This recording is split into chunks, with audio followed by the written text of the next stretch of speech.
I learned the hard way that silence can be louder than screaming. The first time I saw him, the entire room went still without anyone saying a word, like the air itself knew better than to move too fast around Adrian Volkov. And I remember thinking that men like him didn't belong in places like this. Small, dimly lit diners off the highway where coffee cost $2 and the neon sign flickered like it was tired of trying. But there he was, sitting in the corner booth, perfectly still, perfectly composed, like he owned not just the room but the seconds ticking inside it. And I made the mistake of looking at him for half a second too long before dropping my gaze and adjusting the sleeve of my uniform, pulling the fabric down over my wrist the way I always did when I felt exposed, when I felt seen, even though no one was supposed to notice anything about me at all, because I had spent years learning how to disappear in plain sight, how to smile just enough, speak just enough, exist just enough to get through a shift without drawing attention,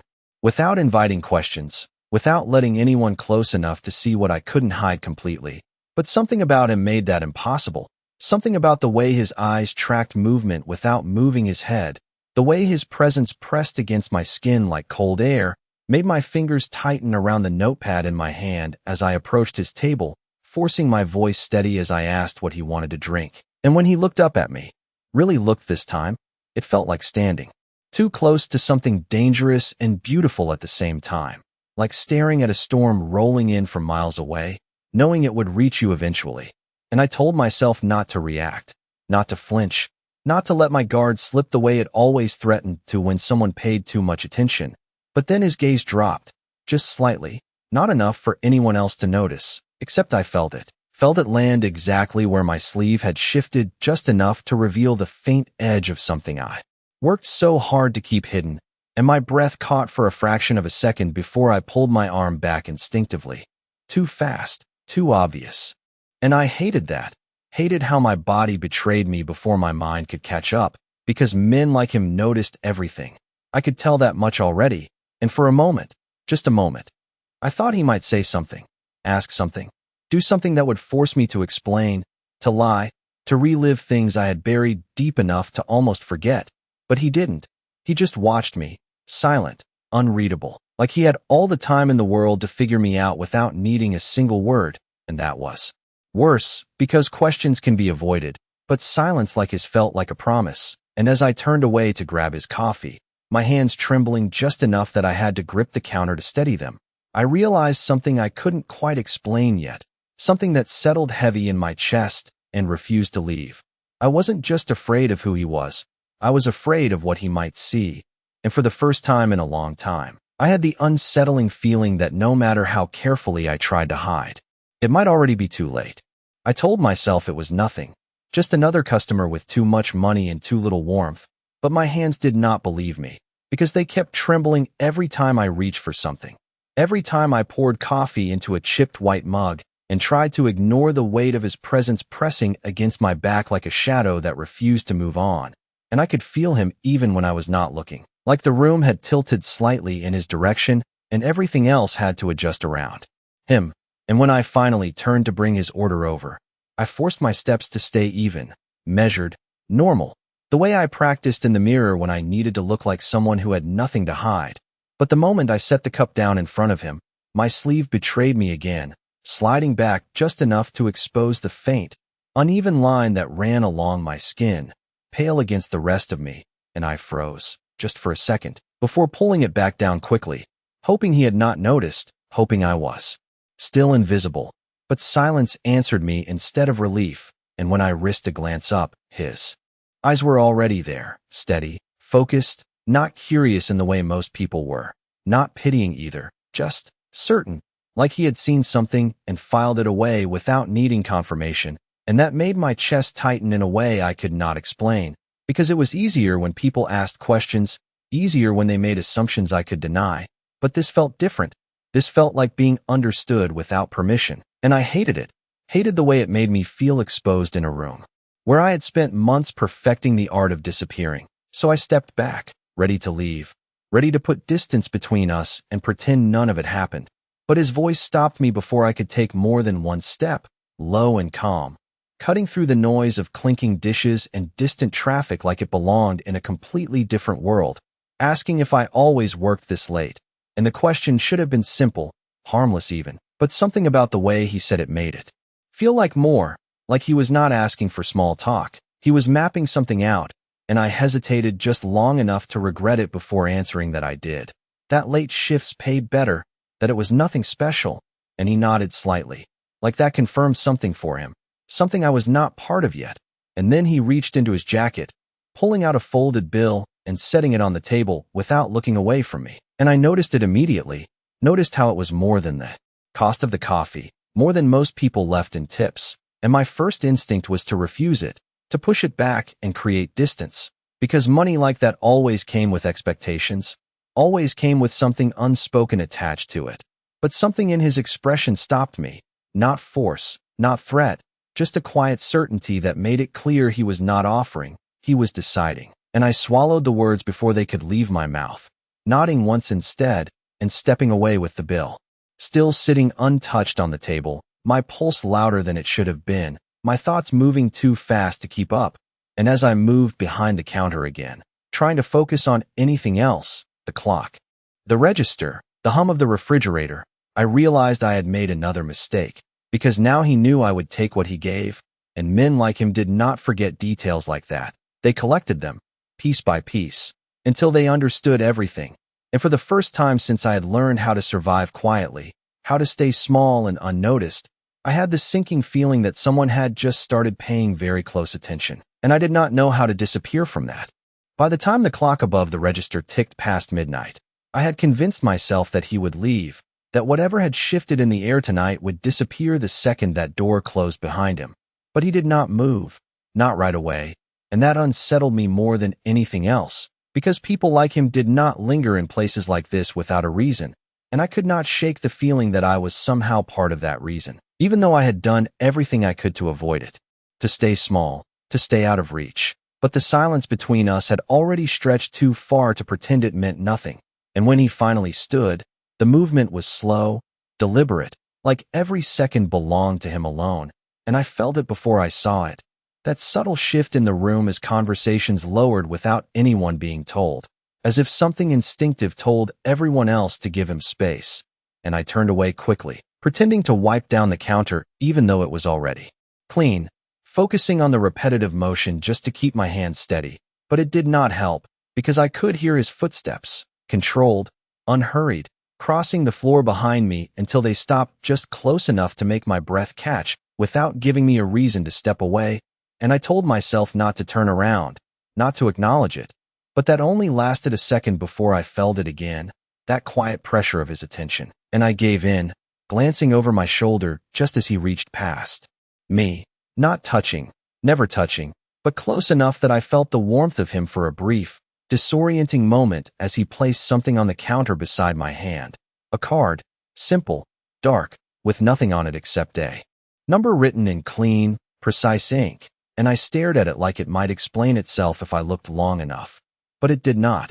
and when I finally looked up, he was already watching me, waiting, not impatient, not demanding, just certain that I would understand without him needing to say more, and that unsettled me in a way I could not put into words, because I did understand, or at least part of me did. The part that had learned how to read between silences, how to recognize when something was being offered that was not really a choice. And I shook my head slightly before I could stop myself, a reflex more than a decision, whispering that I did not need it, that I was fine, that whatever he thought he saw, he was wrong. But my voice did not sound convincing even to me, and his expression did not change, not even a flicker, just that same steady gaze that made it feel like I was the only thing in the room worth noticing. And then he spoke again, quieter this time, so quiet that I almost thought I imagined it, telling me that people who are fine do not hide their hands like that. And the words hit harder than they should have, not because they were loud or forceful,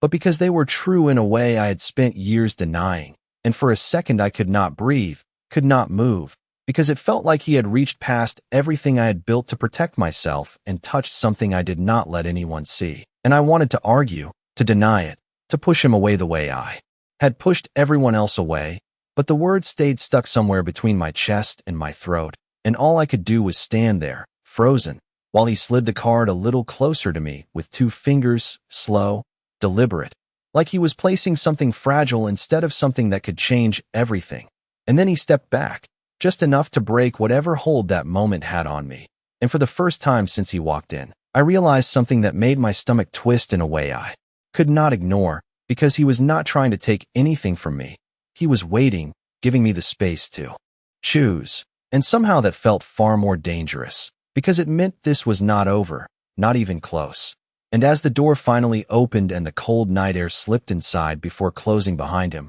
I was left staring at that card, my reflection faintly visible in its dark surface, and I knew with a certainty that settled deep in my chest that ignoring it would not make him disappear. Because men like Adrian Volkov did not enter your life quietly, and they did not leave without changing something first. I should have thrown the card away the second he left, should have dropped it into the trash beneath the counter, and watched it disappear under coffee grounds and crumpled receipts, because that is what I had trained myself to do whenever something threatened the fragile balance of my life. Remove it, erase it, pretend it never existed, but my fingers did not move, they just hovered there, inches from the surface, like the decision was heavier than it should have been, and when I finally picked it up, it felt colder than the rest of the room, smooth and deliberate in a way that matched him too well, and I told myself it meant nothing, that it was just a number, just a piece of paper, just something I would never use. But instead of throwing it away, I slipped it into the pocket of my apron without thinking, without allowing myself to question why, and that was the moment I knew something had already shifted. Something small but irreversible, because I had not chosen to ignore it. I had chosen to keep it. And choices like that never stayed small for long. And the rest of my shift passed in a blur of automatic movements and forced smiles, my body going through routines I could perform without thinking while my mind circled the same thought over and over again. The way his voice sounded when he said those words, the way he had noticed something I had spent years hiding, and it made me uneasy in a way I could not shake. Because being seen like that was not supposed to feel different. It was supposed to feel dangerous, something to avoid at all costs. But there was something else beneath it, something quieter, something I did not trust enough to name, and by the time I clocked out, the sky outside was still dark, the early morning air sharp and cold as I stepped out into the empty parking lot, pulling my jacket tighter around me as I moved quickly toward my car,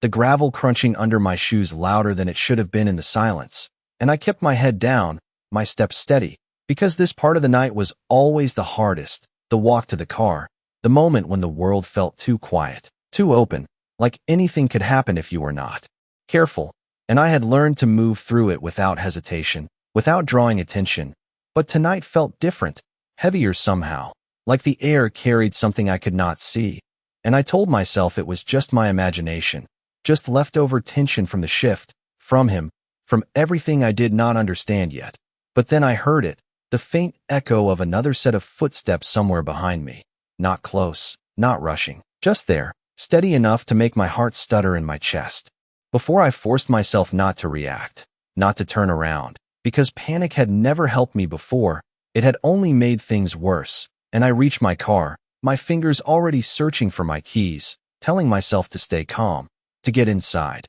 to lock the doors and leave like I always did. But just as I pressed the unlock button, something in me hesitated, a quiet instinct I had learned not to ignore, and before I could stop myself, my hand slipped into my apron pocket, brushing against the edge of that card, grounding me in a way I did not expect, and for a second, just 1 second, I thought about what it meant to have that number, to have an option I had not had before, and I hated that thought immediately, hated what it implied, because it meant I was already considering something I had no business considering. And as I finally opened the car door and slid inside, locking it quickly behind me, I sat there for a moment longer than I should have, staring at my reflection in the dark windshield, my breath fogging the glass as the silence pressed in around me. And I realized something that made my grip tighten on the steering wheel, because whether I liked it or not, whether I ever used that number or not, the truth was already there, undeniable and impossible to ignore.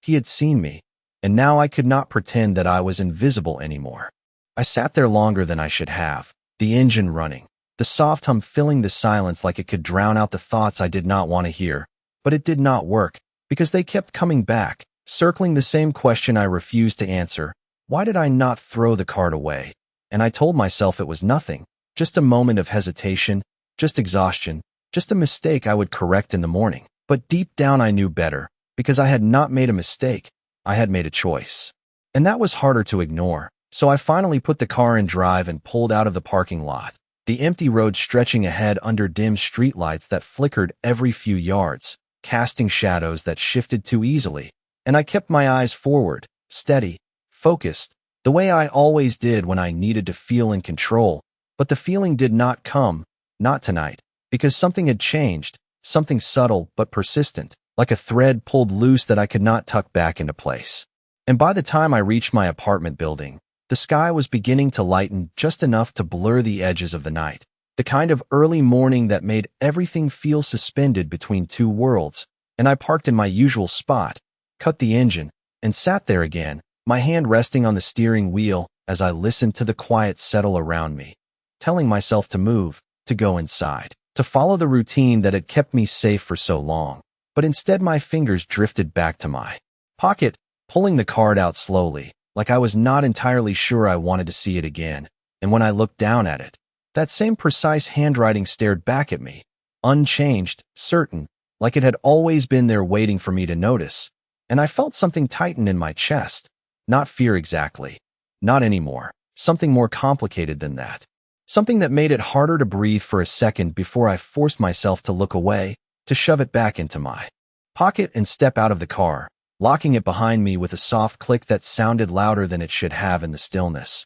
And I moved quickly toward the building entrance, my steps measured, controlled, every instinct telling me to get inside, to close the door, to put walls between me and everything else. But just as I reached for the handle, I heard it again, that same steady presence I had felt earlier, not loud, not threatening, just there. And this time I could not ignore it, because it was closer, too close, and my breath caught before I could stop it, my body reacting before my mind had time to catch up. But I did not turn around. I did not run. I just stood there for a second, frozen in place as the quiet stretched around me. And then, slowly, I forced myself to move, to push the door open and step inside. The familiar hallway lights flickering overhead as they always did, grounding me just enough to breathe again, to tell myself that I was safe, that I was overthinking, that nothing had actually happened. But even as I walked down the narrow hallway toward my apartment, I could not shake the feeling that something had followed me here, not physically, not in a way I could prove, but in a way that settled deep under my skin. And when I finally reached my door, unlocking it with hands that were steadier than I expected, I paused for a second before stepping inside, listening to the silence of the empty space, the kind of silence that had always comforted me before, the kind that meant no one else was there. No one else could see me. No one else could ask questions I did not want to answer. But tonight it felt different, thinner somehow, like it would not hold if something pushed against it hard enough. And as I closed the door behind me and leaned back against it, my eyes falling shut for just a second, I realized something I had not allowed myself to admit yet, because the truth had been building slowly, piece by piece, since the moment he walked into that diner. And now it was impossible to ignore, because for the first time in years, I did not feel invisible anymore, and I did not know if that was going to save me or destroy me. I did not sleep. Not really, because every time I closed my eyes, I felt it again, that quiet shift in the air, like something had followed me home and was waiting just beyond the edge of my awareness. And I told myself it was nothing, just exhaustion, just the kind of tension that lingers after a long night. But my body did not believe me, because it stayed alert, restless, every small sound pulling me back to the surface before I could drift too far. And by the time the pale gray light of morning slipped through the thin curtains, I gave up on trying, pushing myself out of bed and moving through the familiar routine that had always grounded me. Coffee, shower, the simple rhythm of getting ready for another shift. But even that felt different now, like the space around me had changed in some way I could not see. And I caught myself checking the door twice before leaving, my hand lingering on the lock a second longer than necessary, as if I needed the reassurance more than usual. And when I stepped outside, the world looked the same. Cars passing, people moving, everything normal, everything unchanged, except it did not feel that way anymore, because I could not shake the awareness that something had shifted inside me, something that made the ordinary feel slightly out of place, and I walked to my car with the same measured steps as always, forcing myself not to look over my shoulder, not to search for something I could not prove was there, but the instinct stayed with me, quiet and persistent. And as I drove back toward the diner, the streets busier now with morning traffic, I tried to focus on what I could control: the road, the steady hum of the engine, the way the sunlight reflected off passing windows, anything to keep my thoughts from drifting back to him. But it was useless, because he was already there, not physically, not yet, but in the way my mind replayed every detail without permission, the way his voice sounded when he spoke, the way his eyes had seen more than I wanted them to. And I hated that it mattered, hated that it had stayed with me through the night when everything else should have faded. And when I finally pulled into the diner parking lot, I sat there for a moment, gripping the steering wheel just a little too tight, reminding myself that this was still my life, still my space, that nothing had changed in a way I could not handle. And I stepped out, closing the door behind me with a quiet click before heading inside, the familiar bell above the door chiming softly as I entered, the smell of coffee and grease wrapping around me like it always did, grounding, predictable, safe. And for a moment, just a moment, I almost believed I could go back to the way things were, that I could move through another shift without thinking about anything beyond the next order, the next table, the next hour. But that illusion did not last long, because as I tied my apron and stepped behind the counter, my fingers brushed against something in the pocket, and I stilled, just for a second, before pulling it out, the card catching the light in a way that made it feel more solid than it should have been, more real. And I stared at it again, at the number written there like a quiet promise I had not agreed to. And this time, instead of putting it away immediately, I hesitated, my thumb tracing the edge without thinking, and I told myself it meant nothing, that I would never use it, that I did not need help from someone like him. But the truth pressed in anyway, steady and undeniable, because the world I had built for myself was not as solid as I wanted it to be, and the cracks I had hidden so carefully were not invisible to everyone, not anymore. And as I slipped the card back into my pocket and looked up, trying to steady myself before the day really began, I realized something I had been avoiding since the moment he walked in, because whether I wanted it or not, whether I accepted it or not, I now had a choice I did not have before, and choices like that always came with consequences, even when you tried to ignore them. By mid-morning, the rhythm of the diner should have pulled me back into myself, the steady flow of orders, the clatter of plates, the familiar faces that came in every day at the same time, but it did not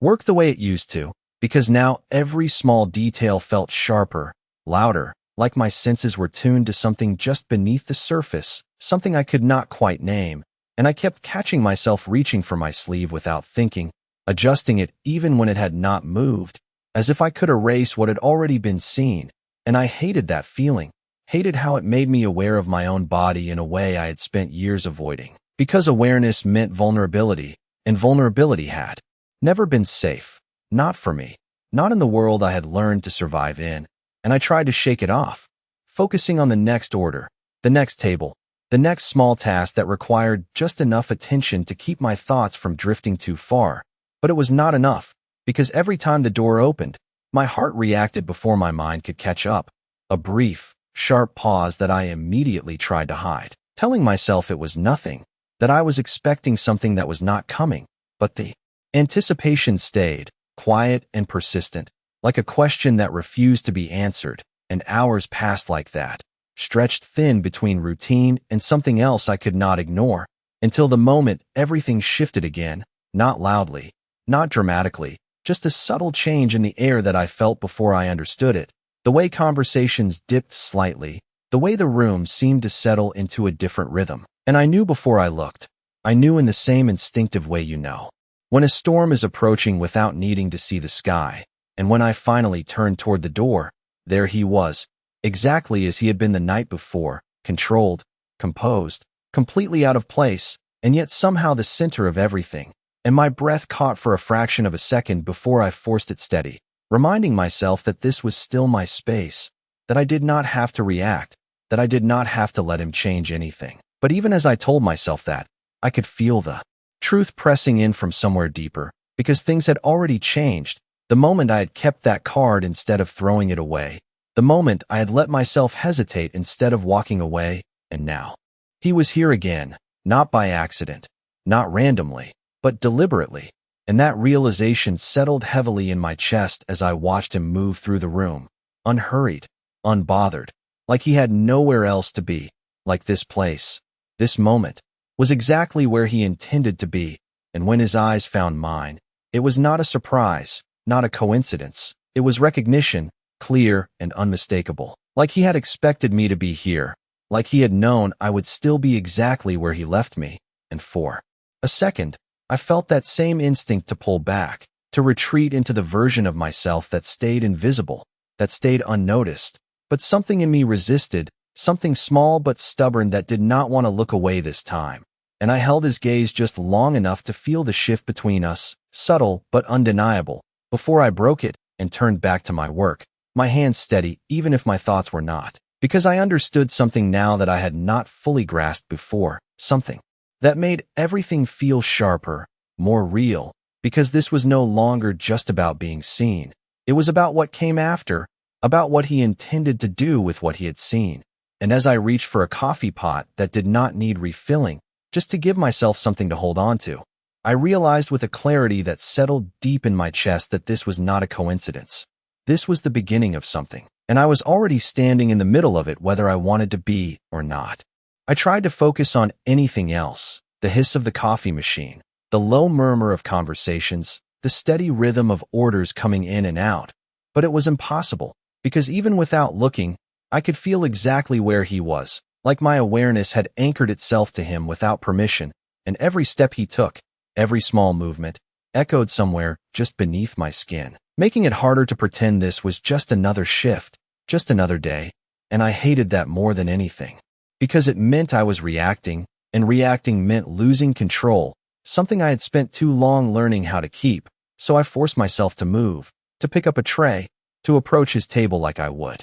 any other customer, even though nothing about this felt normal anymore. And when I reached him, I kept my voice steady, asking the same question I always asked, what he wanted, like the answer mattered more than the fact that he was here again, that he had come back not out of coincidence but intention. And for a moment, he did not answer, he just looked at me, that same quiet, measuring gaze that made it feel like time slowed down in ways I could not explain, like everything else in the room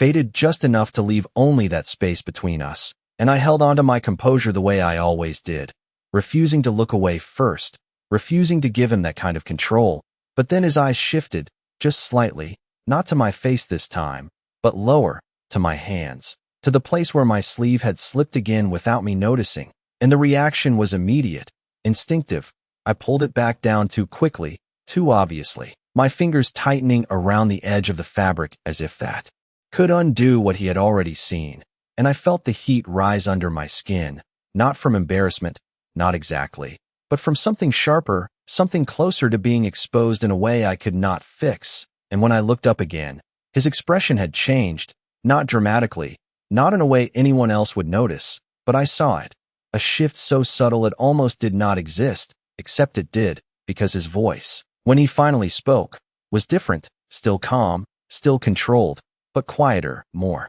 deliberate, as if every word mattered more now. And he said my name, not as a question, not uncertain, but certain, like he had already confirmed it somewhere else, and the sound of it stopped me for a second, because I had never told him, I knew I had not, and yet there it was, spoken like it belonged to him, like he had the right to use it, and I felt something tighten in my chest at that, something that was not fear anymore, not the kind I was used to, but something deeper, something that made it harder to breathe for a moment before I forced myself to respond, asking how he knew, keeping my voice steady even though my thoughts were not, and he did not answer directly, he never did. Instead, he just leaned back slightly, his gaze never leaving mine, and said that I should be more careful about where I leave pieces of myself, and I knew exactly what he meant, even if he did not say it outright, because he was not talking about names, he was talking about everything I had tried to hide, everything I had tried to keep out of reach, and for the first time,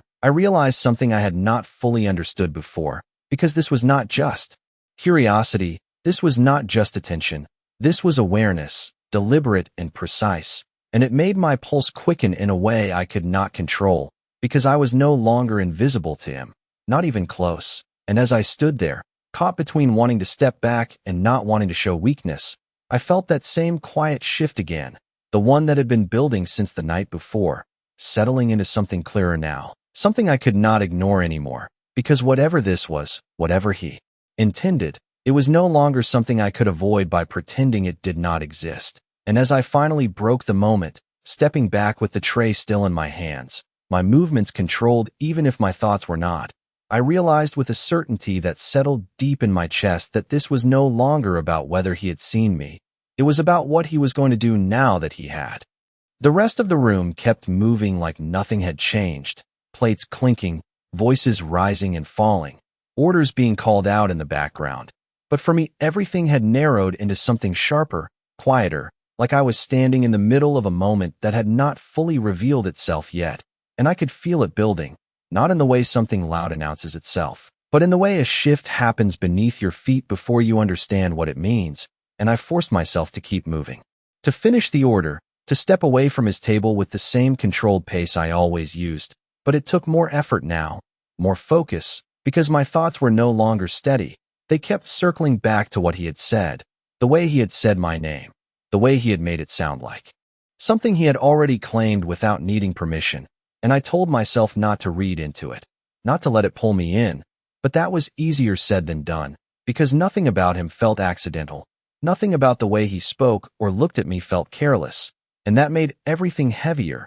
more deliberate, and as the minutes passed, I became aware of something else. Something that had been there all along, but I had not fully noticed until now, the subtle way the space around him shifted, not just because of who he was, but because of how people reacted without realizing it, the extra distance they gave his table, the lowered voices when they passed by, the way no one stayed too close for too long, and I understood then that whatever world he came from did not follow the same rules as mine, that he moved through it differently, with a kind of quiet authority that did not need to be announced to be felt. And that realization should have made me step back, should have reminded me to stay as far away from him as possible. But instead it did something else, something I did not expect, because it made the card in my pocket feel heavier, more real, like it was no longer just a number, but a door I had not opened yet. And I hated that thought, hated the way it lingered, because it meant I was starting to see it as an option instead of a mistake. And I tried to push it away, tried to focus on the next task,